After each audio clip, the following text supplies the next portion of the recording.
السلام عليكم ورحمة الله تعالى وبركاته. نحمده ونصلي على رسوله الكريم، أما بعد، فأعوذ بالله من الشيطان الرجيم. بسم الله الرحمن الرحيم. وما أرسلناك إلا رحمة للعالمين. صدق الله العظيم. সর্বপ্রকার প্রশংসা এই মহাবিশ্বের স্রষ্টা রাজকীয় রাজদরবারে, যিনি আমাদের মতো রকম গুনাহগার পাপী বান্দাকে এমন একটি জান্নাতি বাগানে সুস্থ অবস্থা আসার এবং বসার মতন তৌফিক দান করেছে। সকলে উচ্চ আওয়াজে বলি আলহামদুলিল্লাহ। তারপর পরেই জানাই আরবের দুলাল আমিনার লাল সরকার দু আলমের প্রতি সকলে ভক্তি ভরা দরুদের নজরানা জ্ঞাপন করি, বলি সাল্লাল্লাহু আলাইহি ওয়াসাল্লাম। আজ এই জলসায় সিরাত রাসূলের অনুষ্ঠানের বক্তৃতা সেমিনারে উপস্থিত বিচক্ষণ বিচারক মণ্ডলী, সামনে উপবিষ্ট জ্ঞান পিপাসু রাসূল প্রেমিক ছাত্র, আমার প্রিয় সাথী ভাইরা, সকলকে আমার অন্তরের স্থল থেকে প্রীতি শুভেচ্ছা ও হার্দিক অভিনন্দন জানিয়ে বর্তমান সময়ের দিকে লক্ষ্য করে আমি আমার ক্ষুদ্র জ্ঞানে বিশ্ব নবী সাল্লাল্লাহু আলাইহি ওয়াসাল্লাম সম্পর্কে দু একটি কথা বলার জন্য ডান্ডায়মান হয়েছি। আমার তৌফিক ইল্লা বিল্লাহ।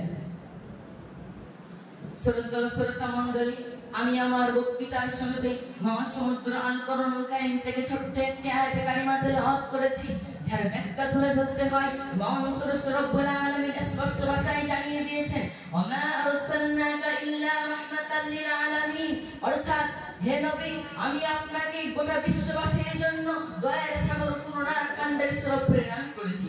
আজ থেকে প্রায় 15 শতাব্দী পূর্বে চরম অশান্তির দাবানল দাউদাউ করে চলছিল। মানুষ শান্তির অন্বেষণে পৃথিবীর আনাচে কানাচে পাগলের মতন ছুটছিল এবং প্রতিজ্ঞায় লাগিয়েছে আকাশের দিকে, এমন একজন মহামানবের দিকে, যিনি অশান্তময় পৃথিবী বর্বরতায় আচ্ছন্ন এই প্রতিকূল পরিবেশটাকে পাল্টে দিয়ে শান্তির বীজ রোপণ করবেন। ঠিক এমনই সময় আরো ভূমিতে অবতরণ করলেন বিশ্বনবী সাল্লাল্লাহু আলাইহি ওয়াসাল্লাম।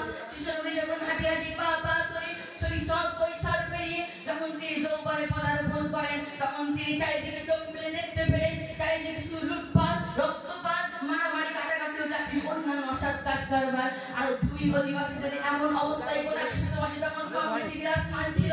এমন অবস্থায় বিশ্বনবী সাল্লাল্লাহু আলাইহি ওয়াসাল্লাম গুটি কয়েক সাহাবাদেরকে নিয়ে তিনি একটি সংগঠন তৈরি করেন এবং তিনি সংগঠনের নামকরণ করেন হিলফুল ফুজুল এবং তার কিছু নিয়ম তৈরি করেন। নম্বর 1, আমরা অত্যাচারিত মানুষের পাশে দাঁড়াবো। নম্বর 2, আমরা অত্যাচারীকে হাতে দুমড়ে মুশকিল ভেঙে দেবো।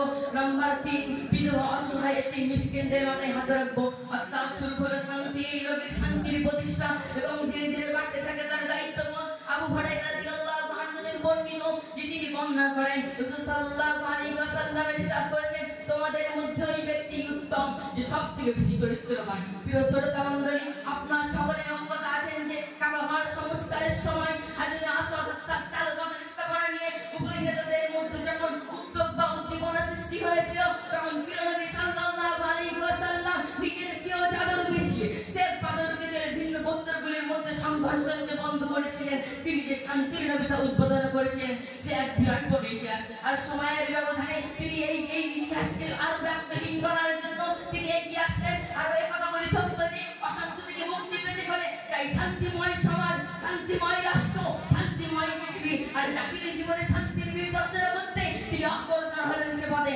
কিন্তু মক্কাবাসীরা সেটাকে মেনে নিতে পারলো না। অর্থাৎ পরেই পয়গম্বর মুখ পোড়া বেদনা নিয়ে তিনি হিজরত করলেন মদিনায়। সেখানে যুদ্ধ বন্ধ করার জন্য রাসূল সাল্লাল্লাহু আলাইহি ওয়াসাল্লাম সেখানে মুসলমান জৌন খ্রিস্টান হিন্দুদেরকে নিয়ে একান্তার বিশেষ একটি সনদ তৈরি করেন, যেটা পৃথিবীর ইতিহাসে সর্বপ্রথম সনদ বলে আমরা জানি।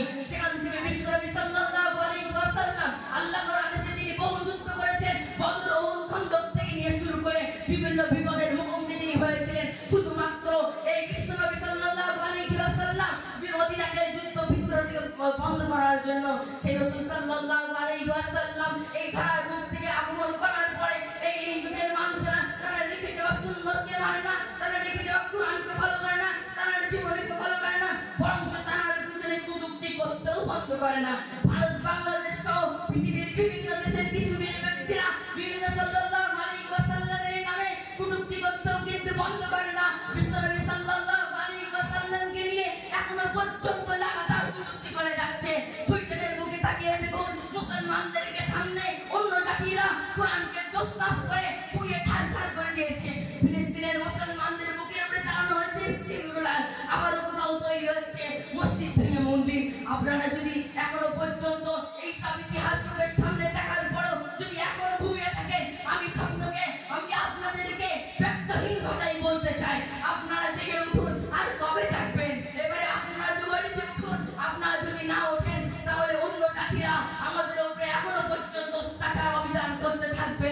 পরিশেষে আমি ভক্তি ভরা কণ্ঠে বলতে চাই, শেষ হবে না গেয়ে গেয়ে নবীর গুণগান। আল্লাহ পাকের পরেই হলো তানারই সম্মান। ওয়া আখিরু দাওয়ানা আলহামদুলিল্লাহি রাব্বিল আলামিন। আসসালামু আলাইকুম ওয়া রাহমাতুল্লাহ।